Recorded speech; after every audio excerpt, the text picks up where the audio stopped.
আসসালামু আলাইকুম। অতিরিক্ত লবণ গ্রহণ নীরব ঘাতক। লবণ খাবারের স্বাদ বাড়াতে ব্যবহৃত হলেও অতিরিক্ত লবণ রক্তচাপ বৃদ্ধি, হৃদরোগ, কিডনি ক্ষতি ও স্ট্রোকের অন্যতম কারণ।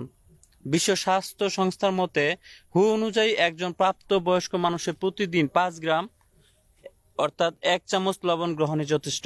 বাস্তবে দেখা গেছে গড়ে মানুষ 10 থেকে 12 গ্রাম লবণ গ্রহণ করছে, যা 2 গুণের বেশি।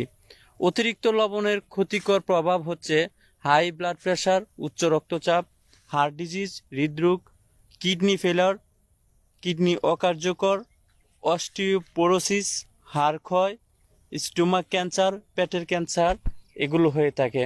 কোথায় লুকিয়ে আছে লবণ? চিপস, ফাস্টফুড, প্রসেসড খাবার, প্যাকেটজাত স্ন্যাক্স, চাটনি, আচার, মশলা মিশ্রিত স্যুপ, ইনস্ট্যান্ট নুডলস।